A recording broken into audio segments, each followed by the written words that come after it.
இப்போ நம்ம பார்க்க போகிற மேக் பார்த்தீங்கன்னா வெர்டிவில் E10 3 kVA கெப்பாசிட்டி. இது வந்து ஷார்ட் பேக்கப் மாடல், அதாவது இன்பில்ட் அதுக்குள்ள பேட்டரி பேங்க் வந்துடும்.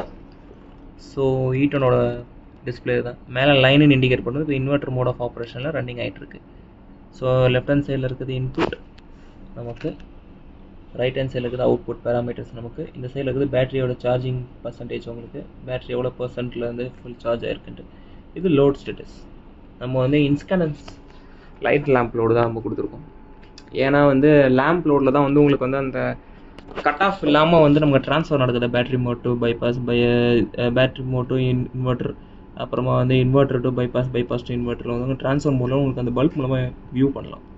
ஸோ அதனால தான் நம்ம வந்து இந்த லோடை நம்ம யூஸ் பண்ணுறோம். ஸோ இதுவும் பேக்கப் போட்டு செக் பண்ணுவோம்.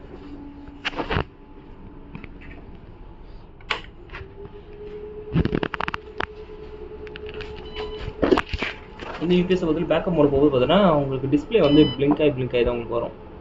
பேக் லைட் ஆஃப் ஆகி ஆனால் இப்போ வந்து பேட்டரி உங்களுக்கு இண்டிகேட் பண்ணுது பாருங்கள் உங்களுக்கு டிஸ்பிளே. ஸோ இந்த யூபிஎஸ் என்ன கம்ப்ளைண்ட்னா பேட்டரி வீக்காக இருக்குது, அவ்வளோதான். ஏஜ் ஆயிடுச்சு. ஸோ பேட்டரி மட்டும் நம்ம ரீப்ளேஸ்மெண்ட் பண்ணணும்.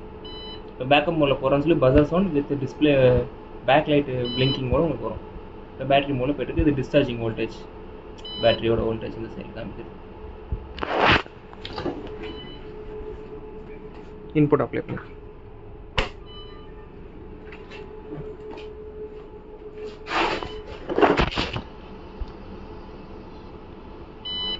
ஏன்னா அது உடனே இன்புட் கொடுத்தோன்னே யூபிஎஸ் எடுத்துக்காது. ஏன்னா இதுக்குள்ள ஓவிசிடின்னு ஒன்று இருக்கும், over voltage cut off device. அந்த போர்டு வந்து இன்புட் வர இன்கமர் ப்ராப்பராக இருந்தால் மட்டும்தான் உள்ளே அலோவ் பண்ணும் போர்டுக்கு. ஸோ இப்போ யூபிஎஸ் நார்மல் மோடுக்கு வந்துச்சு, line mode. So thanks for வாட்சிங்.